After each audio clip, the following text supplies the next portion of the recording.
Oke, halo teman-teman semua. Selamat malam teman-teman semua. Jumpa lagi bersama saya dengan Awan ya di live IG Pajak Smart setiap hari Senin jam 8 sampai jam 9 malam. Oke, seperti biasa teman-teman, kita akan membahas seputar pajak ya, orang pribadi dan pajak perusahaan.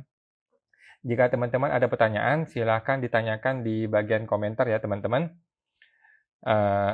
Seperti biasa, saya perlu disclaimer dahulu guys, bahwa semua yang saya sampaikan di video ini tuh adalah pendapat pribadi saya ya, 100% ya. Ini semua bukanlah kajian akademis, ini semua tidak dapat dibuktikan kebenarannya, dan belum tentu sesuai dengan peraturan perpajakan yang berlaku. Oke, jadi mohon koreksinya kalau ada yang salah ya teman-teman.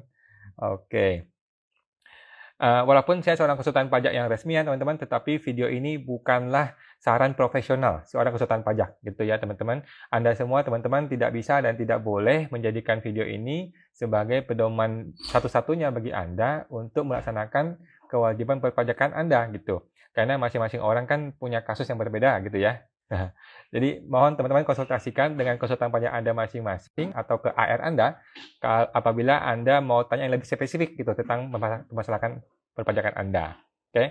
Nah, Awan akan tersedia gratis secara langsung teman-teman di live Instagram Pajak Smart ya. Oke, itu teman-teman. Jadi bagi teman-teman silakan kalau ada yang mau bertanya silakan tuliskan di kolom komentar, komentar dari Bu Mariana. Malam Pak Awan. Ya, malam Bu. Malam Bu Mari. Oke. Oke. Bapak Teks Buper. Halo Ko. Halo Ko. Sama-sama. Oke. Ibu Mariana bertanya, Pak Awan, saya terputus. Nah, sekarang uang PPS itu harus diinvestasikan kemana? Apakah obligasi umum atau ada obligasi khusus PPS? Nah, oke. Untuk Ibu Mariana, untuk investasi PPS itu ada obligasi khusus ya. Jadi SBN khusus, namanya SBN seri 094. Oke, jadi peserta PPS yang memilih investasi hanya bisa investasi di satu jenis SBN, yaitu SBN 094, SBN FR 094 ya. Nah, tolong Bu Mary datang ke bank, bilang ke bank, bawa suketnya, bawa suket PPS-nya bahwa saya sudah investasikan di PPS itu angka sekian. Nah, bilang ke banknya, nanti orang banknya, marketing banknya akan bikinkan rekening khusus untuk PPS ini. Nah, nanti akan dibelikan SBN dari situ, gitu Bu Mary. Jadi pakai SBN seri khusus ya, FR 094, datang ke bank, nanti bank yang akan ngurusin semua. Gitu Bu Mary. Semoga membantu Bu Mary. Oke, Bapak Jaka Pramata, akuntan. Malam Pak Awan, malam Pak. Pernah dapat kasus nggak baik setelah PTA ataupun sebelum PPS, rekening bank saldonya ketahuan, lalu disuratin padahal orang tersebut tidak punya NPWP. Sering Pak, itu hal yang biasa sekali ya, jadi nggak usah khawatir. Sekarang itu udah nggak ada urusan NPWP, nggak ada NPWP. Siapapun warga negara yang punya nomor NIK, maka datanya itu sudah ada di kantor pajak. Gitu Pak. Jadi punya NPWP atau nggak punya NPWP itu sudah nggak ada urusan. Pokoknya dia punya KTP, dia punya NIK, dia punya rekening, maka rekening itu bisa ketahuan di pajak dan kalau ketahuan akan dikirimin surat ke alamat KTP-nya. Gitu, Pak. Jadi NPWP udah nggak penting. Ke depan kan NPWP sama NIK udah ngambung, udah langsung bersatu. Gitu, Pak Jaka. Semoga membantu Pak Jaka. Pak Cindraka. Malam, Pak. Malam, Pak. Kalau saya ikut kursus pajak yang diadakan Bapak, kira-kira bisa bagi apa Pak? Bisa bagi job perpajakan? Mohon maaf Pak, kurang jelas ini pertanyaannya. Kalau Bapak bertanya mengenai program KPP, Bapak bisa masuk ke program kpp.com ya. Program kpp.com, nanti tinggal tanya di situ, ada manajernya di situ, Bu Nana namanya. Gitu Pak. Saya mau membantu Pak Cindra. Bapak Sofian 1770. Wah, seperti nama SPT 1770. Malam Pak Awan, malam Pak Sofian. Bagaimana Pak apabila warisan belum terbagi untuk masukin harta warisan tersebut ke SPT anak? Terima kasih Pak. Oke, langkah pertama adalah bagi warisan yang belum terbagi adalah harus dibagikan dulu. Gitu. Jadi langkah pertama dibagikan dulu, setelah dibagikan baru dicatat di SPT masing-masing ahli warisnya. Gitu Pak Sofian. Ya, untuk warisan yang belum terbagi silakan dibagi segera dan langsung dimasukkan ke SPT masing-masing ahli warisnya. Semoga membantu Pak Sofian. Bapak on place kosong. Malam kok. Mau tanya, jika tidak punya NPWP tapi sudah cukup umur, apa bisa diperiksa DJP? Oh, nggak usah khawatir Pak. Bukan itu masalahnya ya, bukan masalah punya MPP atau tidak punya MPP, punya umur atau belum punya umur, masalahnya punya penghasilan yang belum dipajakin atau belum, atau enggak gitu. Kalau punya penghasilan yang belum dikenai pajak, maka ada baiknya segera bikin MPP dan lapor pajaknya, dan bayar pajaknya, gitu Pak. Kalau tidak punya penghasilan, maka mau umur berapapun tidak perlu punya MPP, kalau tidak ada penghasilan gitu ya. Tapi kalau ada penghasilan ya ada baiknya segera dilaporkan bikin MPP dan bayar pajaknya, gitu Pak. Saya mau membantu Pak Wan Plus. Ibu Mary, Yana. Terima kasih banyak Pak Wan. Makasih Bu, sama-sama. Oke, Bapak Cindra, bila FR094 apa harus ditahan 3 tahun Pak? Betul Pak, ditahan 5 tahun ya Pak, bukan 3 tahun ya. Bagi orang-orang peserta PPS yang memilih investasi, harus beli SBN FR094 ditahan 5 tahun. Bukan 3 ya, bukan 3, 5 tahun. Oke, itu ketentuan PPS Pak. Saya mau membantu Pak Cindra. Ibu Anggi Agustina, Koko PPS 2020 rumah dan hutang. SPT 2021 biaya hidupnya nggak nyambung karena PPS aset di 2022 baru dilaporkan. SPT 2021 nggak nyambung ya kok. Nggak apa-apa Bu, Ibu Anggi nggak ada masalah. SPT 2021 itu memang SPT yang salah, itu wajar. Karena kan ada harta di PPS yang nggak dilapor, nanti kan dilapor di 2022. Nah, jadi intinya SPT 2021 adalah SPT 2020 yang ditambah penghasilan 2021. Sesimpel itu, Bu. Oke, SPT 2021 adalah SPT 2020 yang ditambah penghasilan 2021. Sudah, sesimpel itu, Bu. Nah, nanti di 2022 akan terkumpul semuanya tuh. Harta 2021, harta PPS, penghasilan 2022 akan terakumulasi semua di SPT 2022 nanti. Gitu, Bu. Saya mau membantu Bu Anggi. Ibu Mariana. Apa yang terjadi Pak kalau saya ikut kebijakan 2 tarif 12% tapi tidak invest ke FR094? Oke, jadi di undang-undang di PMK sudah dijelaskan bagi orang-orang yang berkomitmen investasi tapi ternyata tidak diinvestasikan, maka akan kena denda kalau nggak salah 3%. 3 atau 3,5 atau 4% gitu deh. Gitu Bu. Jadi nggak usah khawatir kalau memang nanti gagal investasi, Ibu tinggal ngaku aja ke KPP bilang mohon maaf Pak, saya sudah mau PPS tetapi nggak jadi. Mau investasi tapi nggak jadi, saya tinggal bayar aja tambah 3%, nggak ada masalah Bu. Jadi sudah bayar 12% tambah 3%, jadi total 15% gitu, nggak ada masalah gitu. Boleh, kasih tahu aja ke AR-nya bahwa Ibu tidak bisa berkomitmen investasinya gagal gitu. Tetapi kan investasi ini dikasih waktu sampai 30 September 2023 Bu. Oke, kewajiban investasi itu dikasih waktu sampai 30 September 2023 ya, bukan 2022.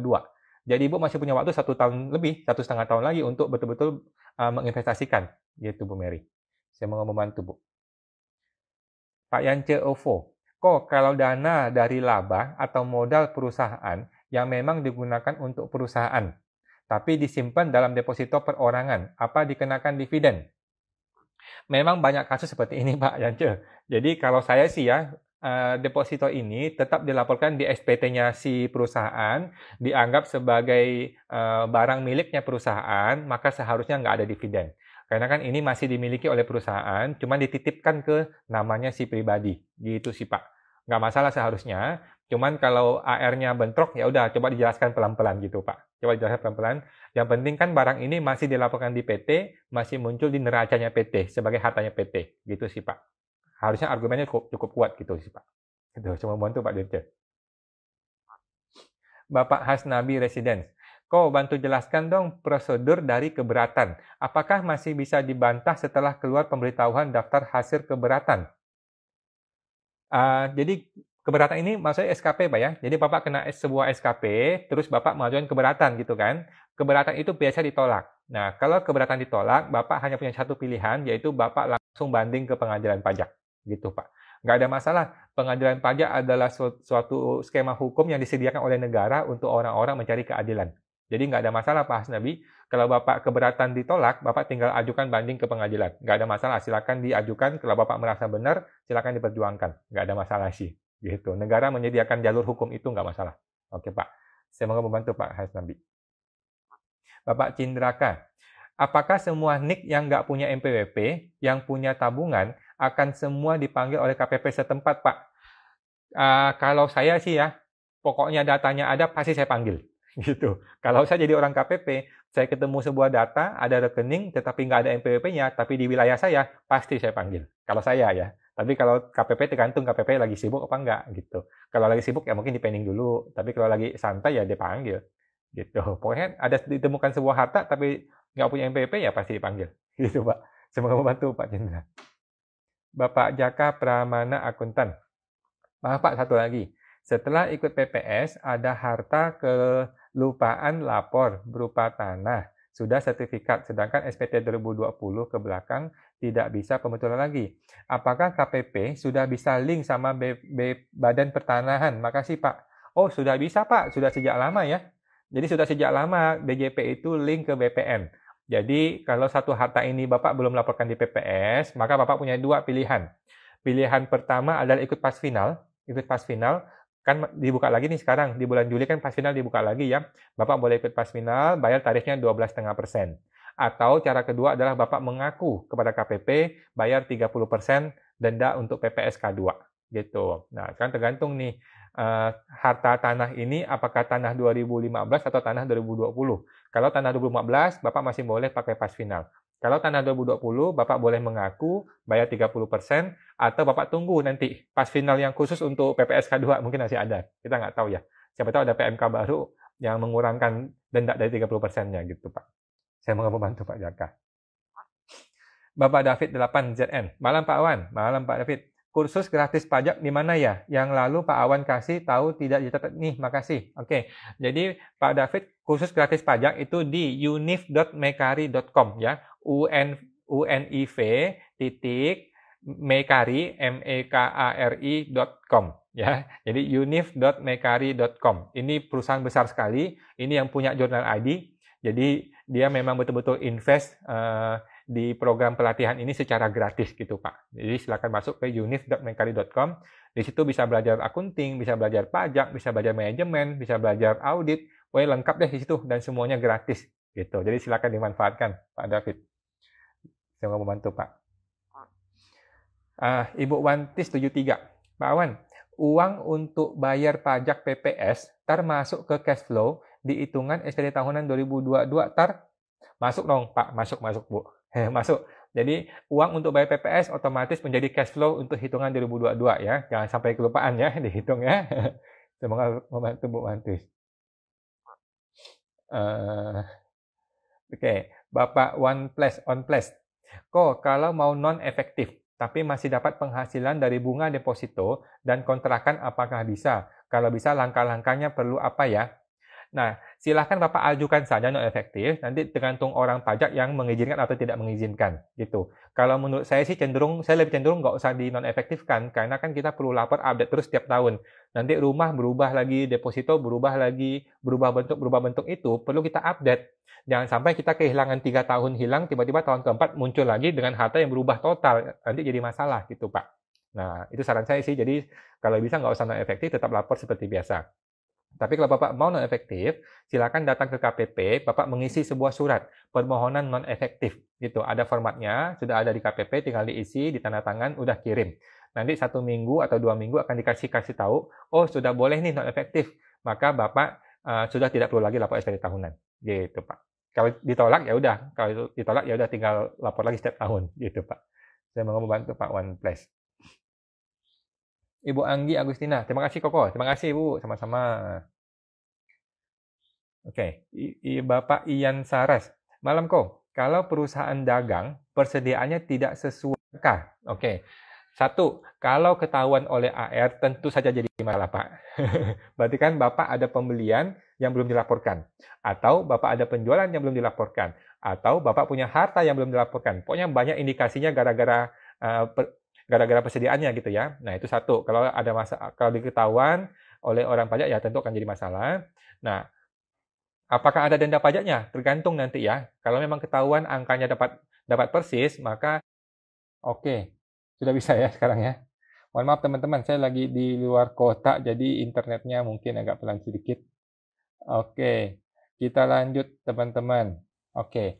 Dan tadi sudah sampai ke Pak Ian Saras bahwa jika ada perusahaan persediaannya tidak sesuai ya, nanti kalau ketahuan akan jadi masalah dan ada denda atau tidak, jawabannya akan ada Pak. Jadi siap-siap saja kalau memang persediaan tidak sesuai dengan real, ada kesempatan untuk betulkan kalau Bapak mau, kalau enggak ya sudah siap-siap saja kalau nanti memang jadi pemeriksaan ya sudah ditemukan Bapak tinggal bayar. Gitu Pak.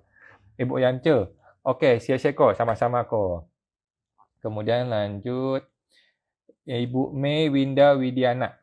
Kalau suami karyawan, terus istri punya usaha jualan online, itu istri perlu punya NPWP atau tidak? Terus nanti pelaporan SPT-nya gimana? Seandainya NPWP gabung sama suami, pakai formulir SPT-nya yang mana? Oke, yang pertama Ibu Winda harus menggunakan, Ibu tidak perlu punya NPWP ya, jadi istri tidak perlu punya NPWP, semua penghasilan suami maupun istri digabung ke suami saja, gitu ya. Nah, menggunakan formulir apa? Menggunakan formulir 1770 yang polos, yang biasa saja. Oke, jadi gunakanlah formulir 1770 yang polos, yang biasa saja. Tidak perlu punya NPWP istri, digabung ke suami. Oke, cara lapornya adalah si suami bayarlah pajak 0,5%, gitu Bu. Bayarlah 0,5% kalikan omset per bulan. Itulah omset dagang dari istri yang dilaporkan di SPT suami, gitu Bu. Nanti pelaporannya pakai 1770 polos, nanti ada bagian yang namanya penghasilan final. Di bagian penghasilan final masukinlah ke PP 46. Nah, di situ isi tuh Januari berapa, Februari berapa, Maret berapa, terus dibayar pajaknya. Gitu Bu Winda. Semoga membantu Bu. Lanjut, Ibu Lik, padahal ST-nya sudah dibeliin FR sebelum ada PPS. Nah, kalau Ibu sudah beliin FR, Ibu dikasih waktu sampai September tahun depan, Bu. September 2023 untuk mencairkan dan beli SBN yang baru ini, gitu Bu. Biasanya kan SBN itu kan ditahan paling maksimal 2 tahun ya. Dan biasanya mungkin setelah 1 tahun ada waktu untuk dicairkan. Nah, itu boleh, Bu. Jadi tunggu saja, nggak usah buru-buru, tunggu nanti masa pencairannya, silakan Ibu cairkan dan Ibu belikan FR yang PPS ini gitu, Bu. Saya mau membantu, Bu. Ibu Komala, malam kok. Mau tanya NPWP saya tahun 2015, saya punya usaha di 2022 ini. Apa bisa saya pakai tarif PP 223 maksudnya ya? Oke, NPWP 515, punya usaha 2022. Apa bisa punya, sampai kapan saya bisa pakai? Oke. Kalau Ibu orang pribadi, maka Ibu boleh pakai 7 tahun sejak tahun ini. Jadi sejak tahun pertama kali Ibu memulai menggunakan UMKM ini, boleh 7 tahun kemudian. Oke, jadi 2022, 23, 24, 25, 26, 27, 28 masih boleh pakai. Oke, tetapi untuk kepastiannya Bu, Ibu perlu mengajukan yang namanya suket PP 23. Oke, di bagian DJP online, di menu KSWP, Ibu perlu mengajukan yang namanya suket PP 23. Nah, di suket itu, surat keterangan itu, akan ada satu tulisan tanggal expired-nya. Kalau di situ bilang tanggal expired-nya tahun 2028 gitu, maka Ibu boleh pakai sampai 2028. Tapi kalau di situ tertulisnya berakhir sampai tanggal Desember 2024 contohnya, maka terakhir 2024. Gitu Bu Komala. Ikutin keterangan di suketnya itu. Gitu Bu. Saya mau membantu Bu. Bapak Andre Bohlam, kok mau tanya, pas PPS kode uang tunai bisa diakui sebagai tabungan? Yang benar begini Pak, yang benar adalah uang tunai sebagai uang tunai ya, kode 011. Kalau tabungan ya tabungan 012 gitu. Tapi pada prakteknya, kalau Bapak memang waktu itu sudah mepet ya, sampai akhir-akhir Juni baru lapor, ya boleh saja dicampur gitu sih Pak. Nanti tinggal diklarifikasi. Nanti kalau orang pajak tanya, ini tabungan atau uang tunai nih? Nah Bapak boleh klarifikasi nanti gitu. Saya juga kemarin gitu sih, ketika akhir bulan Juni ya sudah mepet waktunya kita gabung aja gitu, terpaksa. Karena udah nggak sempat untuk mencari satu persatu detail gitu Pak. Kita tinggal diklarifikasi saja. Gitu. Semua membantu Pak Andre. Kemudian lanjut. Bapak Yance OVO, kok masih buka nggak untuk kursus konsultannya? Masih buka Pak Yance, silakan dihubungi ke www.programkpp.com. Oke, www.programkpp.com. Nanti di situ ada manajernya, tinggal ngomong ke Ibu Nana manajernya. Gitu Pak, semoga membantu Pak Yance. Bapak Rizal Lefriansyah, punya penghasilan dari bunga piutang dari teman. Oke, perhitungan pajak bagaimana ya? Bunga piutang. Oke, bunga piutang Bapak catat sebagai penghasilan biasa saja Pak, masukkan sebagai penghasilan lain-lainnya di SPT tahunan. Kemudian akan masuk ke SPT induk, nanti di induk akan dihitung tuh berapa PTKP-nya, berapa anak, istri gitu. Nanti terhitung PKP-nya, terhitung pajaknya. Nah, pajak kan pakai pajak progresif.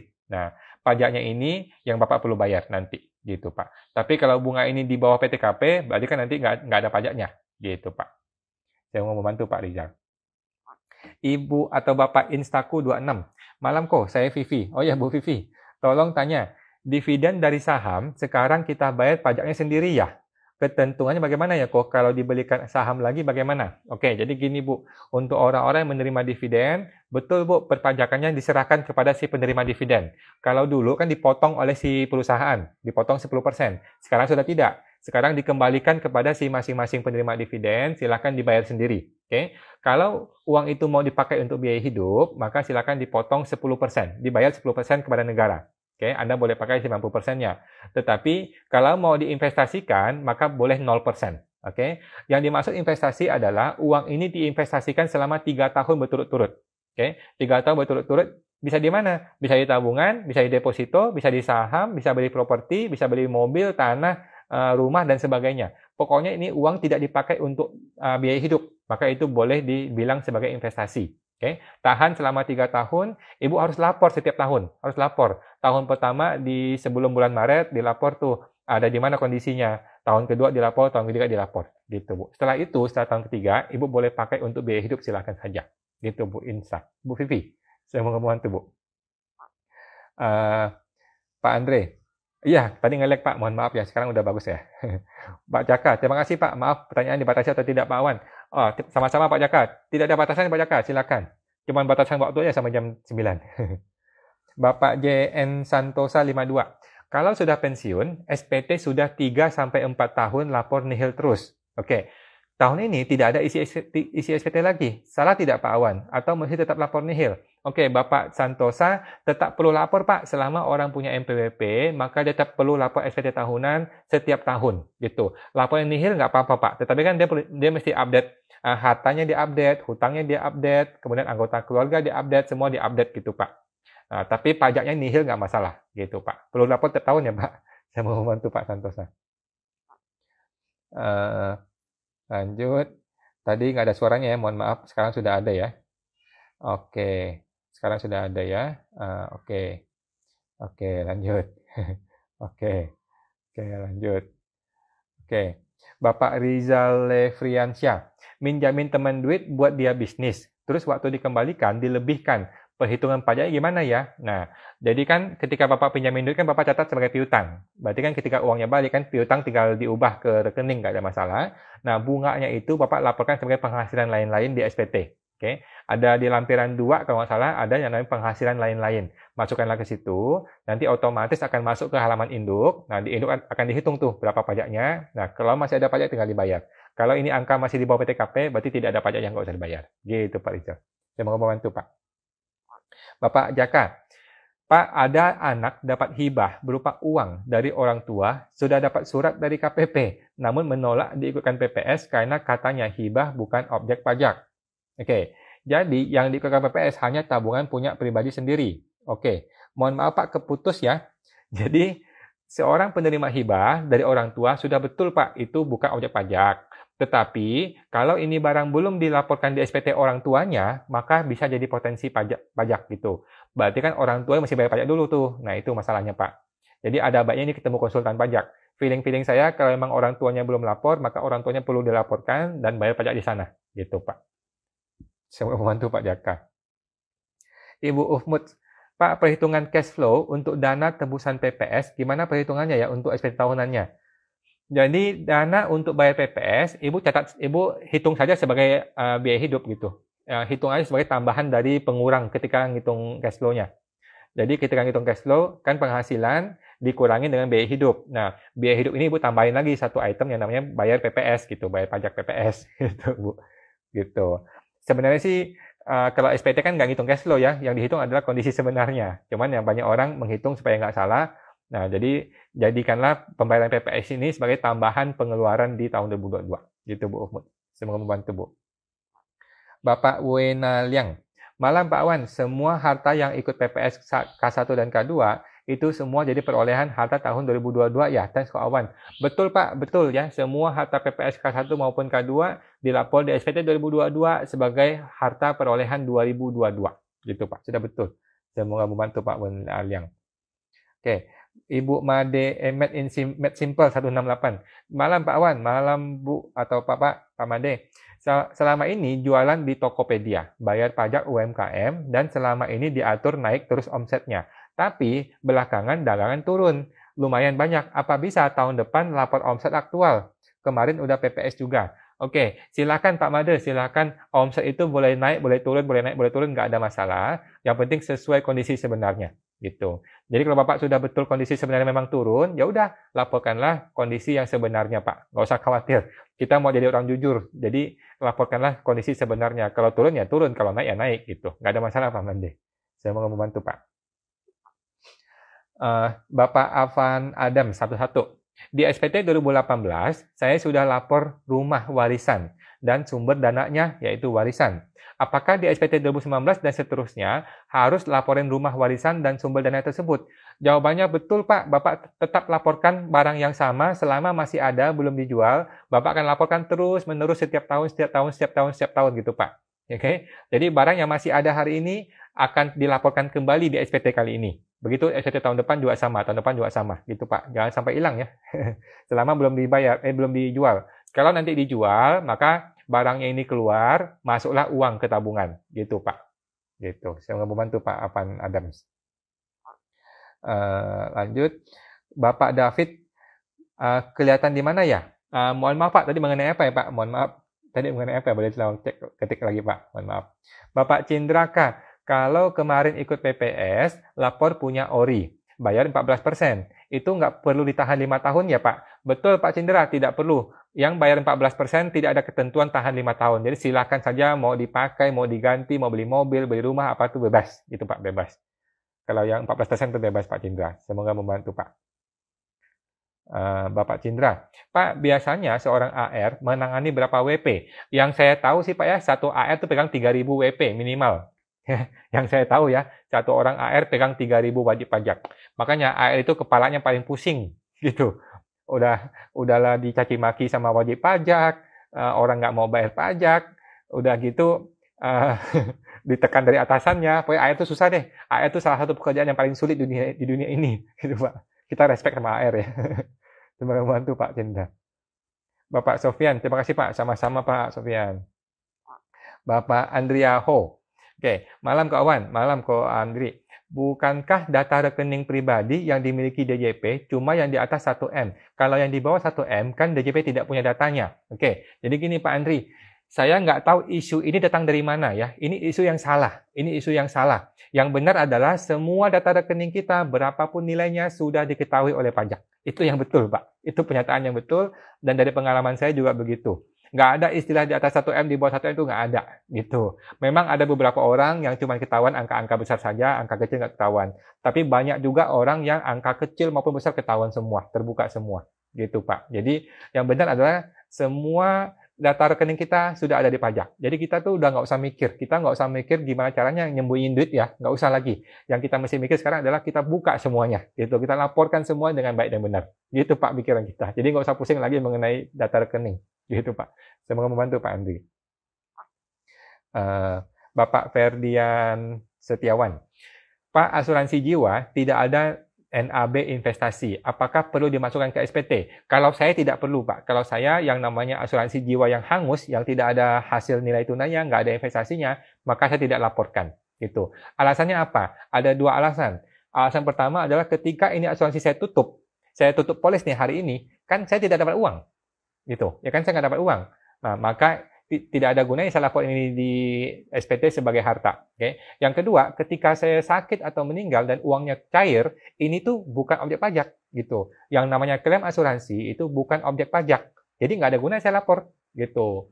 Jadi hanya ada investasinya saja yang dilaporkan. Itu kalau saya sih begitu. Kenapa? Karena nanti ketika uangnya cair, kalau saya tutup polis, uangnya cair, maka akan cocok dengan yang saya laporkan di SPT. Gitu Pak Ferdi.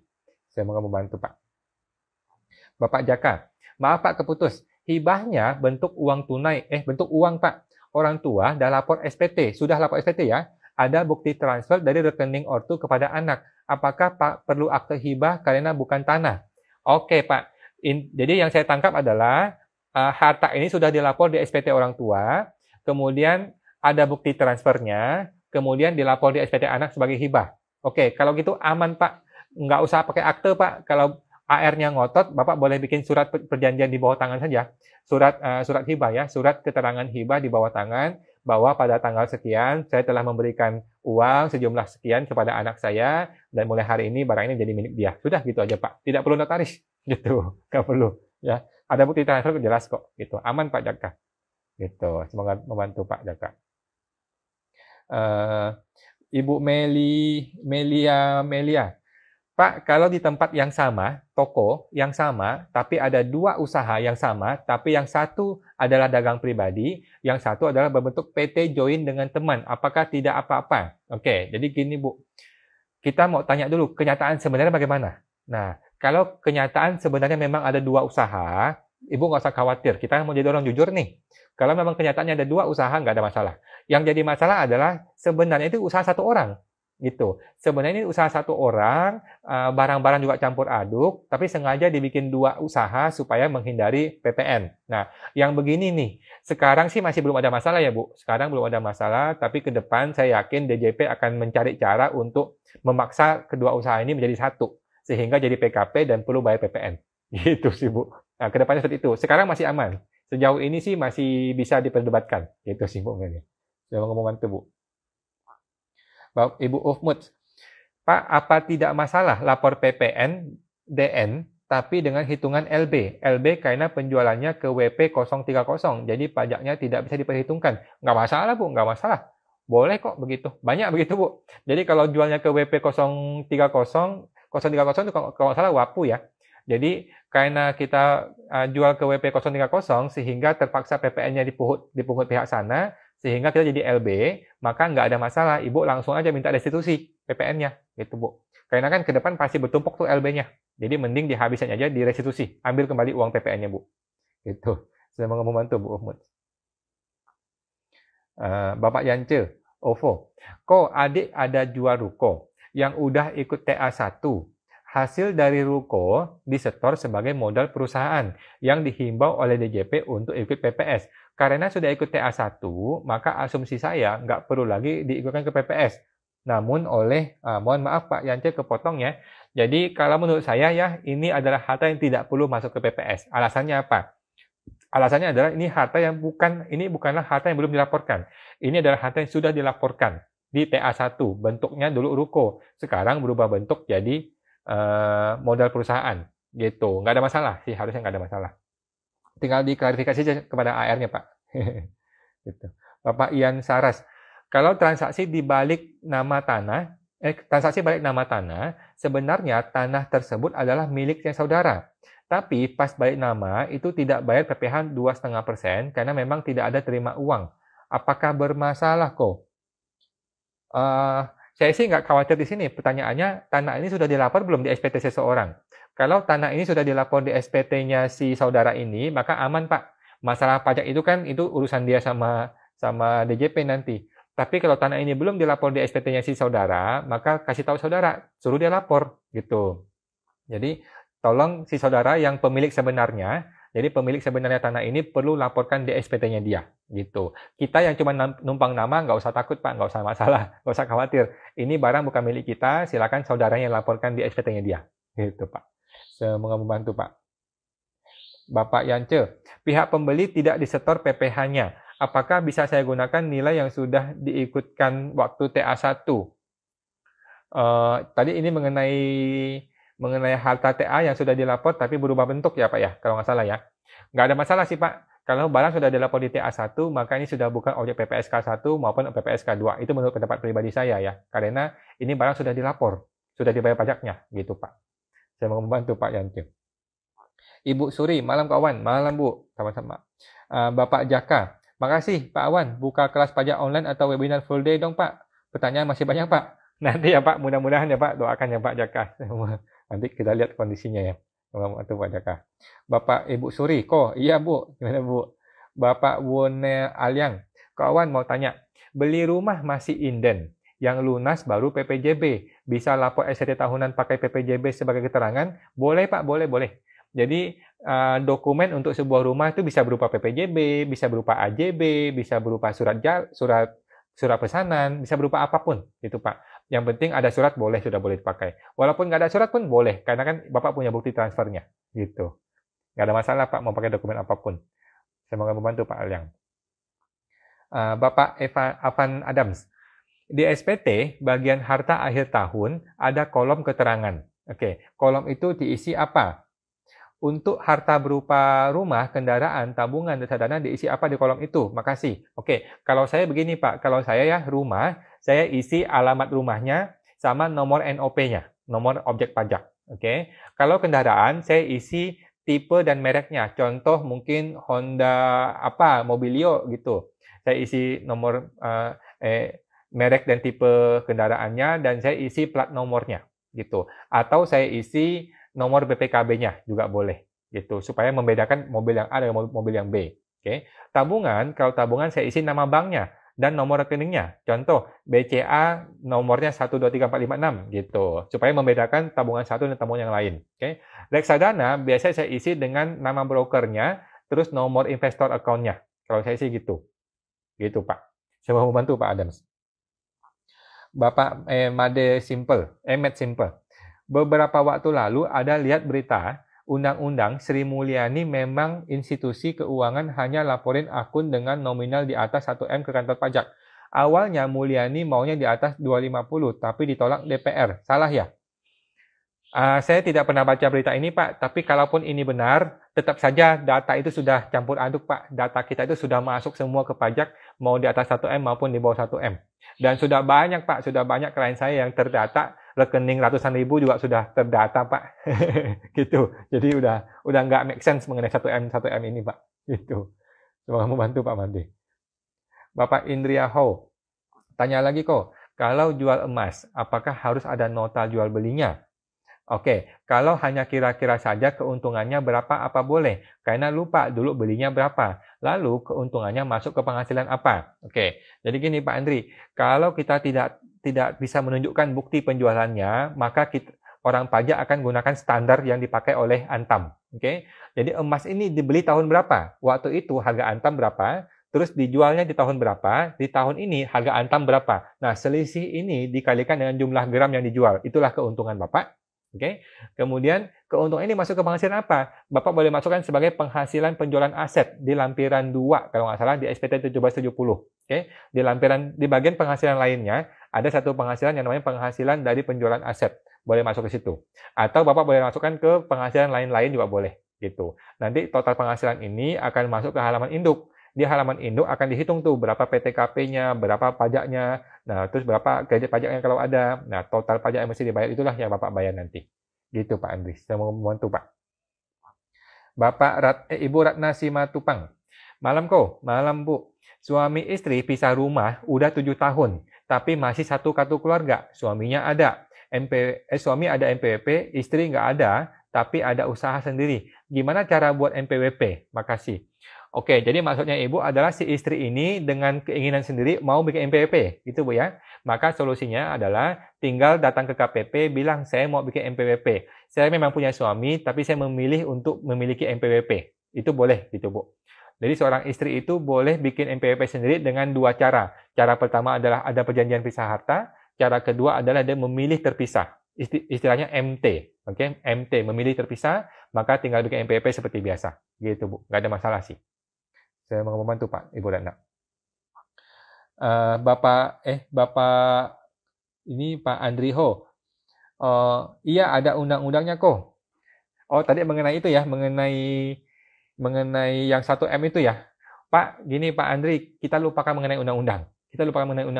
Ini negara mau membantu kita jujur, gitu. Negara ini membantu kita jujur. Negara sudah menggunakan segala cara, gitu. Segala cara artinya semua data yang ada di digital, di komputer, pasti bisa kelacak zaman sekarang.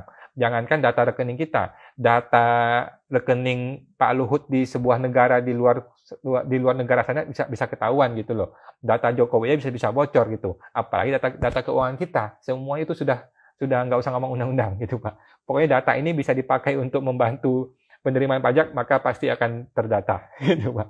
Saya mau membantu Pak Andri. Bapak Ferdinand Setiawan. Malam Pak Wan, apakah bisa mengajukan SKB PPH untuk hibah dari orang tua ke anak? Jawabannya bisa Pak, bisa. Di mana bangunan tersebut masih PPJB, belum sertifikat, please advise. Jawabannya bisa Pak, tolong Bapak komunikasikan dengan pihak notaris ya. Nanti notaris akan bantu Bapak, gitu Pak. Mestinya bisa. Kalau yang namanya hibah maupun warisan itu bisa mengajukan permohonan SKB PPH. Gitu Pak Ferdi. Semoga membantu Pak. Bapak Instaku 26. Kawan, thank you jawabannya. Thank you Pak sama-sama. Boleh tanya lagi kok, kalau ikut reksadana saham di Singapura, ada pembagian dividen ke rekening tabungan. Ini apakah bayar pajak 10% atau PPH bertingkat? Kalau diinvest ke Indo 3 tahun, tidak kena pajak ya kok? Oke, jadi kalau dividen Pak, kalau dividen dari luar negeri, itu bukan PPH final 10% ya, tetapi PPH bertingkat yang biasa. Itu Pak, pakai PPH progresif yang seperti biasa. Mengenai investasi udah nggak disebut Pak, gitu. Semoga membantu Pak. Jadi intinya kena pajak progresif ya kalau dividen dari luar negeri, gitu Pak. Semoga membantu Pak. Ibu Suri Yuni, BPHTB free untuk beli tanah. Nah, tetap bayar PPH nggak ya? Dan lapor SPT-nya gimana? Oke, sebenarnya tidak ada yang namanya BPHTB free Bu. Jadi BPHTB pasti bayar, cuman ditanggung oleh developer. Biasanya begitu sih. Nah, PPH-nya tetap bayar enggak? PPH itu dibayar oleh si penjual, Bu. Penjual yang tugasnya bayar PPH. Dan seharusnya ada PPH sih. Kecuali hibah dan warisan ya, itu tidak ada PPH-nya, bisa diajukan. Gitu, Bu. Nah, lapor SPT gimana? Seperti biasa. Lapor SPT, kalau ada jual beli tinggal dilapor aja. Seperti biasa. Kalau tadinya, kalau kita menjual, tinggal kita kurangkan dari SPT. Kalau kita membeli, ya tinggal masukkan ke SPT kita. Gitu. Semoga membantu, Bu Suri Yuni. Bapak Wun Aliang, terima kasih kawan, sama-sama kok. Bapak On Place All, kawan mau tanya lagi, kalau pelaporan saham gimana ya? Kan saham ada plus minus dan gimana kalau dana belum pernah ditarik ke tabungan? Oke, kalau saya sih Pak ya, kalau saya saham itu dilapor sebagai market value, oke, market value-nya. Kemudian kalau tahun depan harganya naik, saya lapor naik, berarti saya bayar pajak. Pajak nggak usah bayar karena kan saham itu kan sudah PPH final ya. Kalau harganya turun, saya tidak lapor turun, saya tetap lapor dengan harga tahun lalu. Gitu Pak, supaya tidak terjadi gejolak naik turunnya harta. Gitu sih Pak. Nah, untuk lebih detail Bapak mungkin perlu ketemu sama konsultan pajak ya, karena ini agak detail kalau ngomongin saham gitu. Karena market price kan naik turun berubah-ubah gitu Pak. Saya mau membantu Pak OnePlace. Ibu Christian Tokto. Malam kok, malam Bu. Atau Bapak ya. Kalau ada asuransi, ada usaha jasa transfer uang dengan Briling, gimana perhitungan pajak fee-nya kok Awan? Oke, pertanyaan Bapak pribadi atau badan? Kalau Bapak orang pribadi, maka perlakuannya sama seperti biasa. Semua penghasilan Bapak kumpulkan, itu masuk sebagai penghasilan biasa dan dilaporkan di SPT pribadi, kena pajak progresif. Itu sih Pak, kalau yang orang pribadi. Kalau badan yang pakai pembukuan, seperti biasa. Itu Pak Christian, semoga membantu Pak. Bapak Jaka Pramana, Pak Aman, penghasilan dari jual beli tanah milik pribadi dimasukkan kemana Pak? Oke, penghasilan dari jual beli tanah milik pribadi, oke. Sedangkan tidak semua tanah yang dijual kena BPHTB karena ada beberapa yang tidak SHM, hanya pelepasan hak saja di bawah tangan. Oke, untuk yang tidak jelas PPH dan BPHTB-nya, Bapak boleh laporkan di bagian lampiran 2, di penghasilan lainnya, di penghasilan yang namanya penghasilan dari jual beli harta, gitu Pak. Nah, jadi ada satu kolom yang namanya penghasilan jual beli harta. Masukkanlah dari situ, gitu Pak.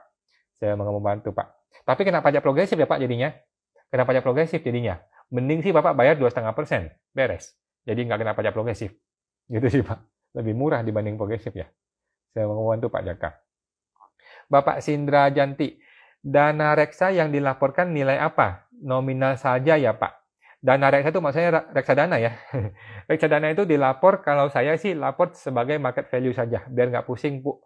Jadi laporkanlah nilai market value-nya. Kalau saya sih gitu. Gitu sih Bu. Semoga membantu Bu Sindra.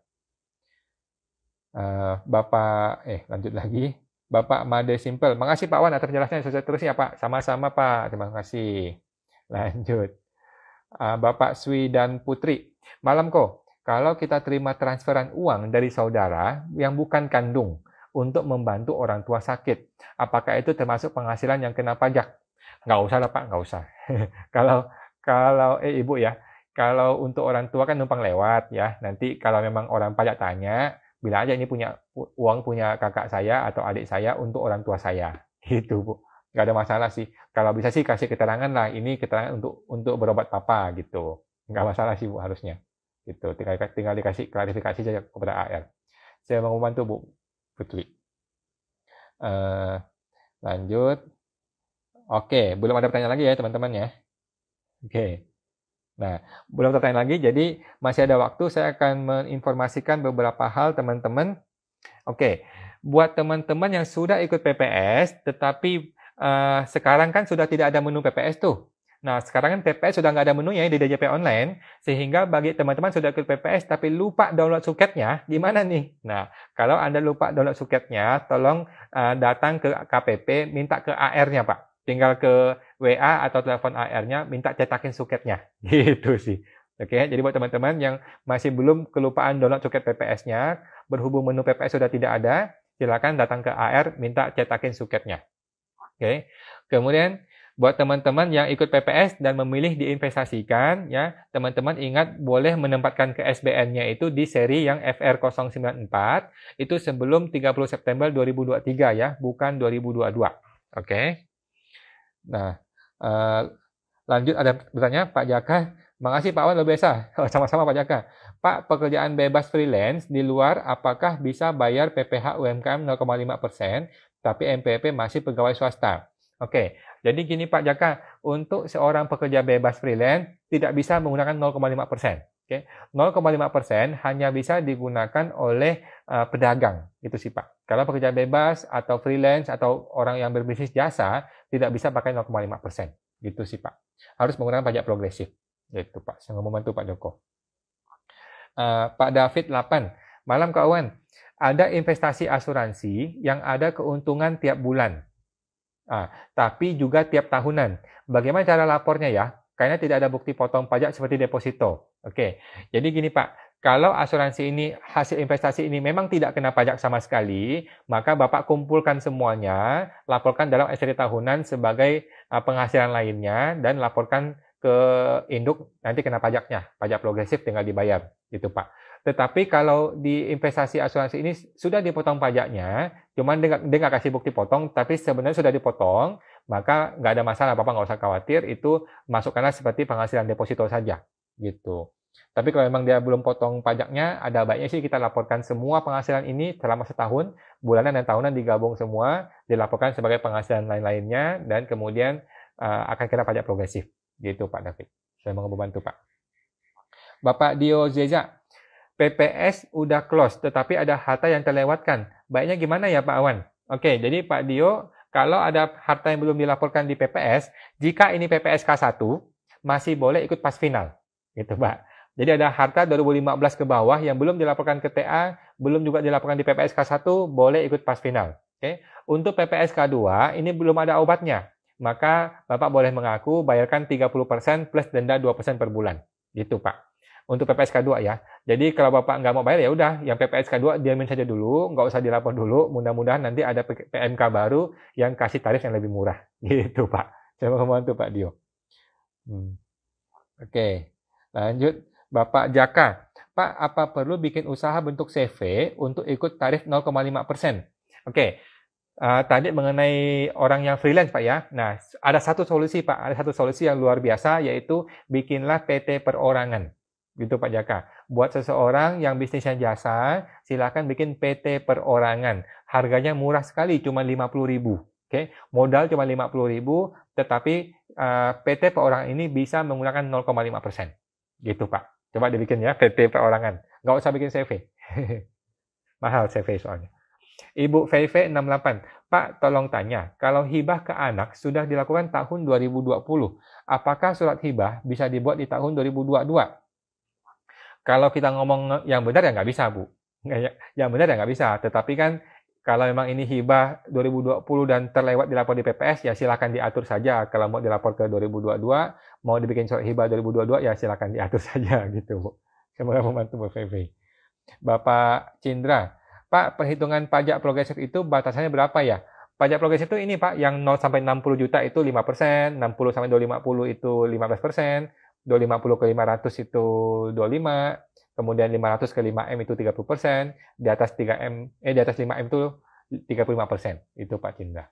Saya mau membantu Pak. Bapak Saiful 007. Bagaimana pembuktian bahwa tabungan kita sudah dipotong pajak sebagai karyawan? tabungan dipotong sebagai karyawan. Jadi gini Pak, ada dua macam di sini nih. Tabungan Bapak sudah dipotong pajak, Bapak mesti cek ke bank. Tanya ke bank, apakah ini tabungan atau deposito sudah dipotong pajak atau belum. Pasti sudah Pak, kalau tabungan dan deposito pasti sudah dipotong pajak. Yang kedua adalah sebagai karyawan, Bapak kan dapat bukti potong 1721 A1. Nah, A1 ini minta ke kantor, minta ke HRD, gitu Pak. Biasanya mereka cetakin 1 lembar, gitu. Saya mau ngomong tuh Pak Saiful. Bapak Andriaho, tanya lagi kok, kalau punya deposito, apakah bunganya harus dilaporkan di SPT? Jawabannya iya Pak. Padahal kan tidak dapat bukti potong dari bank. Makasih kawan. Jadi gini Pak, bukti potong itu sudah ada. Cuman Bapak nggak minta, jadi nggak dikasih gitu. Kalau nilainya besar, alangkah baiknya Bapak minta ke bank gitu. Datang ke bank, tolong cetakin bukti potong atas bunga deposito saya selama setahun ini gitu Pak. Ada 12 lembar, setiap bulan keluar 1 gitu Pak. Tapi kalau nilainya kecil ya nggak usah, nggak apa-apa lah gitu Pak. Saya mau bantu Mbak Andri. Ibu Noviani Lucia, selamat malam Pak. Malam Bu. Kalau usaha jasa servis dan cuci mobil, apakah bisa ikut tarif PPh 0,5%? Kalau bentuknya orang pribadi nggak bisa Bu. Tetapi kalau bentuknya PT bisa. Jadi mungkin boleh dibikinlah PT perorangan Bu. Boleh bikin PT perorangan, nanti seharusnya PT ini bisa menggunakan 0,5%. Gitu Bu. Saya mau bantu Bu Noviani. Bapak Ian Saras, perusahaan dagang pada tahun ini dan selanjutnya jadi perusahaan jasa. Sisa persediaan yang lama, perlakuannya seperti apa kok? Dibiarkan saja nggak apa-apa. Perusahaan sudah PKP. Oke, nggak masalah sih Pak. Kalau saya, ikutilah kondisi sebenarnya. Kalau kondisi sebenarnya masih ada barangnya di gudang, walaupun sudah rusak, sudah apa, silakan tetap dilapor seperti itu saja. Gitu Pak. Jadi nggak usah masalah, nggak usah khawatir. Saya mau ngomong untuk Pak Ian. Ibu Maria 88. Harta yang diikuti di PPS dilaporkan di SPT 2022 untuk tahun perolehan diisi tahun 2020 atau 2022. Oke, sepengetahuan saya Bu, harta PPS K1 maupun K2 dilaporkan sebagai harta tahun 2022. Oke, 2022. Jadi ini barang baru gitu Bu. Saya mau membantu Bu Maria.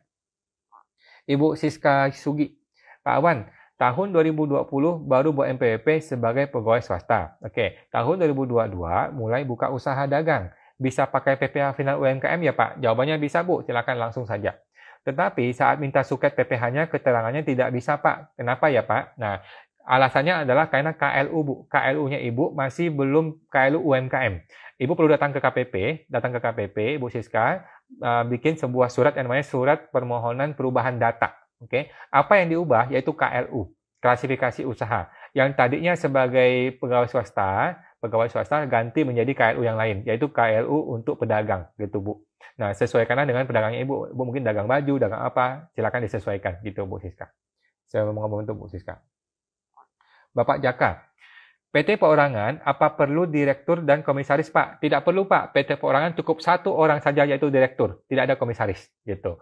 Apakah berlaku ketentuan PP 23 dengan batas 3 tahun untuk PT? Jawabannya iya Pak. PT Perorangan juga berlaku 3 tahun untuk PT. Oke. 4 tahun untuk CV? Iya Pak. Ya, betul. Ya. Jadi PT Perorangan juga sama 3 tahun untuk perlakuan PP 23-nya. Saya mau ngomong untuk Pak Jaka. Bapak Purnomo, PT Perorangan, NPWP-nya badan ya Pak? Betul Pak Purnomo, PT Perorangan adalah badan. Statusnya sama seperti PT biasa, nggak ada bedanya. Oke. Omsetnya apakah digabung dengan omset NPWP pribadi? Tidak Pak. PT Perorangan adalah satu entitas terpisah sama seperti PT biasa. Gitu Pak. Cuma ada batasannya. Kalau nggak salah sebulan maksimal 2M kalau nggak salah batasan omsetnya. Itu Pak. Nanti mesti tanya ke orang bank yang lebih paham. Saya mau membantu Pak Purnomo. Ibu Vivi Gandhi. Malam Pak Awan. Yang tadi PT Perorangan seperti apa ya? Setahu saya PT ada badan hukum minimal 2 orang. Makasih. Betul Bu Vivi. PT biasa itu ada minimal 2 orang. Kalau PT Perorangan cukup 1 orang. Oke. PT biasa itu 2 orang dan harus diaktekan, akte notaris. PT Perorangan tidak perlu akte notaris. Tetapi punya status hukum yang sama seperti PT biasa. Gitu Bu. Cara bikinnya di AHU ya, di ahu.go.id kalau nggak salah. Nah, Ibu tinggal masuk ke YouTube, cari yang namanya PT Perorangan. Ada banyak sekali Bu tutorial untuk bikin PT Perorangan. Gitu Bu. Saya mau membantu Bu Gindi, Ibu Vivi. Bapak De Gruger. Jika PPS tabungan 100, saldo tabungan per 31 Desember 2021, saldo tabungannya 120. Berapa yang dilapor di SPT 2021? Nah, Yang benar adalah dilapor 20-nya, Pak. Itu Pak Gruger. Yang benar gitu ya. PPS-nya 100, tetapi realnya 120 di 2021, maka lapor di SPT 21 adalah 20 saja. Nanti di 2022 dilapor 120 ini ditambah lagi dengan yang kenaikan 2022-nya. Gitu Pak Gruger. Saya mau membantu Pak. Oke. Bapak Ferdinand Setiawan. Malam Pak Awan, Pak, PT Perorangan hanya untuk jasa. Tidak Pak, PT Perorangan bisa untuk semuanya. Jasa boleh, dagang boleh, apapun boleh. Oke. Tidak bisa buat dagang? Bisa Pak, bisa. Apabila membuat UMKM pribadi dan PT Perorangan secara bersama-sama bisa Pak? Bisa Pak, boleh, boleh. Orang pribadinya UMKM, dia punya PT Perorangan juga UMKM, boleh saja Pak, silakan. Gitu. Tapi tidak digabung ya, ini dipisah ya. Ini dua entitas yang berbeda. Saya mau ngomong untuk Pak Ferdi. Bapak Saiful, kalau diklarifikasi Fiskus untuk penyusunan biaya hidup, apakah itu untuk melihat kesesuaian aset dengan penghasilan? Betul, Pak. Jadi itu untuk menilai antara penghasilan dengan kenaikan harta ya, kenaikan aset. Kalau penghasilannya lebih kecil daripada kenaikan aset, berarti kan ada penghasilan yang disembunyikan. Nah, sesimpel itu sih, Pak. Saya mau membantu Pak Saiful. Bapak Andrea Ho. Lalu bunganya yang ditulis bunga setelah dipotong pajak ya kok? Yang ditulis di harta sebagai tabungan adalah tabungan yang terakhir tuh Pak, tabungan yang sudah dipotong pajak. Ya. Yang Bapak laporkan di bagian lampiran 3, di bagian PPh final, itu tuliskanlah total bunga depositonya, terus total pajaknya yang 20%. Gitu Pak. Kemudian kriteria besar atau kecil berapa kok? Ya, kalau di bawah 10 juta itu masih kecil. Kalau di atas 50 juta mungkin udah besar ya, karena sudah berpengaruh terhadap perubahan harta. Gitu sih Pak. Kalau masih tidak pengaruh terhadap perubahan harta, maka nggak penting. Tapi kalau berpengaruh terhadap perubahan harta, tiba-tiba ada muncul mobil, muncul motor, atau apa dari gara-gara bunga ini, maka sebaiknya bunganya dilapor sebagai penghasilan bunga deposito. Gitu. Karena ada teman yang pernah minta bukti potong ke bank, malah diketawain sama banknya. Nah ini banknya yang nggak ngerti Pak. Bukan kita yang salah ya. Jadi banknya itu yang nggak ngerti. Bilang ke banknya, tolong cetakin bukti potong atas bunga deposito. Itu wajib Pak. Itu kewajiban bank untuk bikin bukti potong. Gitu. Kita nggak salah kok minta itu. Coba membantu Pak. Oke, Bu Vivi, makasih banyak Pak. Ya, sama-sama Bu Vivi.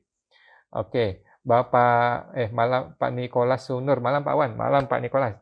Bapak Jaka. Pak, kalau kita bikin PT Perorangan, usaha freelance, nanti omset melonjak, lalu direktur ambil uang dari PT sebebasnya. Apakah ini berlaku seperti Privo tidak kena pajak atau justru kena pajak dividen sebesar 10%?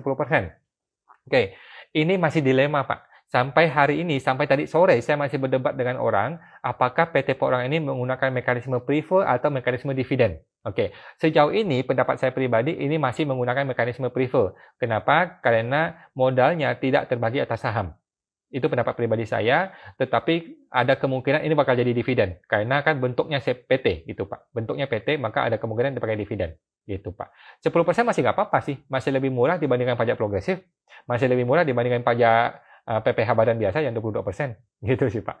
Atau kalaupun dividen kan bisa diinvestasikan sehingga 0%. Nggak usah bayar. Gitu Pak Jaka. Saya mohon tuh Pak Jaka. Ibu Siska, PT Perorangan wajib pembukuan ya Pak? Wajib Bu, wajib. PT Perorangan adalah sama seperti PT biasa. Wajib pembukuan, semuanya sama persis. Gitu Bu Siska. Saya mau membantu Bu. Bapak Ratnasar. Malam Pak Awan. Saya WP orang pribadi KLU komisioner. Apa boleh ada tambahan penghasilan dari UMKM? Boleh Pak, silakan saja. Silakan saja Pak. Satu orang itu boleh punya penghasilan beberapa. Dari gaji iya, dari komisioner iya, dari UMKM iya, dari yang lain iya. Silakan saja. Itu Pak. Ibu Ratna. Saya mau membantu, Bu. Oke, Ibu Emelda Lis. Pak Awan, pemakaian kartu kredit apakah terpantau oleh orang pajak? Sejauh ini, Bu, ada beberapa yang ketahuan. Ada beberapa yang terpantau ya. Karena kartu kredit kan juga, kartu kredit adalah salah satu profil yang bisa dipakai untuk menentukan orang ini penghasilannya berapa. Gitu. Ya. Nah, oke. Bapak Andrea Ho. Makasih banyak kawan. Sehat sukses selalu. Sama-sama Pak Andri. Sukses selalu. Oke. Terima kasih kawan FS-nya. Oke, Bapak Instaku, sama-sama Pak. Oke, Pak Ferdi lagi. Pak, PT Perorangan maksimal omset per tahun berapa Pak agar tidak PKP? Nah, mengenai PKP itu tetaplah di 4,8M. Gitu Pak.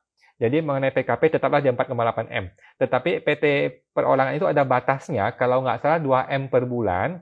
Kalau dia melewati itu, maka dia dipaksa jadi PT biasa. Gitu. Setahu saya seperti itu sih, Pak. Bapak Jaka, kalau di CV direktur tidak boleh digaji karena prefer. Kalau PT Perorangan, direktur harusnya boleh digaji plus prefer, bebas dong, Pak. Tidak ada koleksi fiskal. Nah, ini mesti analisa lagi, Pak ya. Lebih aman sih ngomong ke AR, Pak. Ini bagaimana perlakuannya. Kalau saya sih sejauh ini saya masih menggunakan mekanisme prefer. Karena alasannya adalah ini tidak terbagi atas saham. Gitu, Pak. Semoga membantu, Pak Jaka. Pak Jaka, sehat selalu Pak Wan, luar biasa. Sehat selalu Pak, sama-sama Pak Jaka. Bapak Saiful, kalau ditunjukkan bahwa tabungan yang ada di rekening koran mutasinya dari gaji dan tunjangan yang dipotong pajak, apakah bisa sebagai bukti kalau dianggap tabungan sebagai kenaikan aset? Harus ada bukti potong, Pak. Harus ada bukti potong ya. Jadi yang dimaksud dengan sudah dipotong pajak adalah dibuktikan dengan sebuah dokumen yang namanya bukti potong pajak. Gitu Pak Saiful. Semoga membantu Pak. Oke, Ibu Titik, thank you kok sharingnya. Sama-sama Bu, sama-sama. Ya, Bapak David, makasih kawan. Semoga bermanfaat selalu. Semoga Pak, makasih Pak David. Oke, saya lanjut teman-teman ya. Ada beberapa hal yang mau saya sampaikan ke teman-teman untuk update terbaru teman-teman. Buat yang ikut PPS, kemudian melakukan repatriasi. Repatriasi itu artinya ada harta luar negeri yang mau dibawa ke dalam negeri. Jadi orang PPS ada harta luar negeri yang mau dibawa ke dalam negeri, itu harus dimasukkan sebelum 30 September 2022. Oke, tahun ini ya. Jadi ada orang mau masukin uang dari luar negeri ke dalam negeri, harus dimasukkan sebelum 30 September tahun ini dan ditahan 5 tahun di dalam negeri. Gitu ya, teman-teman. Kemudian bagi teman-teman yang ikut PPS repatriasi, artinya PPS barang luar negeri mau dibawa ke dalam negeri, tetapi gagal dilakukan, nah jika PPS K1 akan kena denda 4%, jika PPS K2 akan kena denda 5%. Oke. Bagi teman-teman yang memutuskan mau investasi tetapi gagal investasi, akan kena denda 3%. Gitu. Kemudian ada update lagi untuk orang pribadi ya, orang pribadi yang UMKM yang di bawah 500 juta, maka Anda tidak perlu ngapa-ngapain. Nggak usah bayar, nggak usah lapor, nggak usah bikin e-billing, nggak usah ngapa-ngapain. Gitu. Untuk orang yang punya omset di bawah 500 juta, tidak perlu ngapa-ngapain. Tetapi perlu dicatat omsetnya.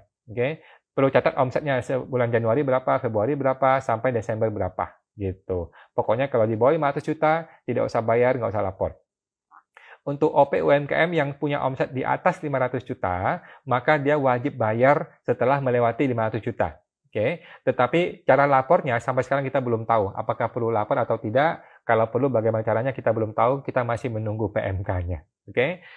Terus buat teman-teman yang ikut PPS tetapi masih ada yang lupa belum dilaporkan, maka pas final sudah dimulai lagi teman-teman ya. Pas final dimulai lagi, silakan diikutkan ke pas final kalau ada harta yang belum dilaporkan di PPS ataupun di TA. Oke. Apa itu pas final? Pas final adalah untuk melaporkan harta yang diperoleh dari 1985 sampai 2015, masih ada di Desember 2015, tetapi belum dilapor di TA, belum dilapor di PPS K1. Oke, maka ini objek pas final, gitu teman-teman. Tarifnya berapa? Pas final itu tarifnya 25% untuk WP badan, 30% WPOP, atau 12,5% jika WP orang pribadi tertentu, gitu teman-teman. Untuk pas final ya. Untuk harta yang perolehan 2016 ke 2020, ini bukanlah objek pas final ya teman-teman, tetapi ini objek PPSK 2. Jadi ini kalau ketinggalan masih kena sanksi yang 30%, gitu Pak. Teman-temannya. Oke, mungkin masih ada beberapa pertanyaan lagi, boleh saya jawab lagi. Untuk Ibu Ratnasar, malam Pak, jualan barang tetapi tidak punya toko, apa bisa dianggap UMKM seperti trading gitu? Boleh Pak, Bu, boleh. Pokoknya kalau jualan barang, mau dia punya toko ataupun tidak punya toko, maka dia boleh sebagai UMKM. Itu Bu Ratna, semoga membantu Bu. Ibu My Own Hand, malam Pak Awan, tolong tanya, kalau omset UMKM tidak lebih dari 4,8 M. Apakah kita bisa minta persetujuan KPP untuk buat norma agar tidak perlu pembukuan? Boleh saja Bu, boleh. Kenapa mau norma Bu? Karena kan UMKM lebih murah ya, mending UMKM saja 0,5%. Kenapa mesti norma? Norma itu mahal loh pajaknya, gitu Bu. Semoga membantu Bu, my own. Bapak Ibu Lolyong, malam kawan, penjualan mobil pribadi apakah ada pajaknya? Nggak ada Pak, jadi kalau mobil ini sudah dilapor di SPT tahunan sebelumnya, sekarang dijual, kan pasti jual rugi dong, nggak mungkin jual mobil untung. Maka tinggal hilangkan mobilnya, masukkanlah uang hasil penjualannya, mobilnya itu. Gitu Pak. Harusnya sih nggak ada pajaknya. Kalau untung baru kena pajak Pak. Kalau jual mobil untung, itu sama seperti jual emas untung, maka itu kena pajak seperti biasa. Gitu Pak, yang progresif. Oke, itu ya teman-teman ya untuk hari ini. Terima kasih banget teman-teman sudah join di live Instagram seperti hari ini. Awan akan terus tersedia setiap hari Senin jam 8 sampai jam 9 malam buat teman-teman semua. Silakan kalau ada yang mau bertanya. Oke, bagi teman-teman yang mau konsultasi khusus dengan Awan, dengan saya, Anda bisa buka ke website www.ta2022.com ya, di www.ta2022.com. Oke, itu teman-teman ya. Terima kasih semuanya. Selamat malam. Sampai jumpa lagi.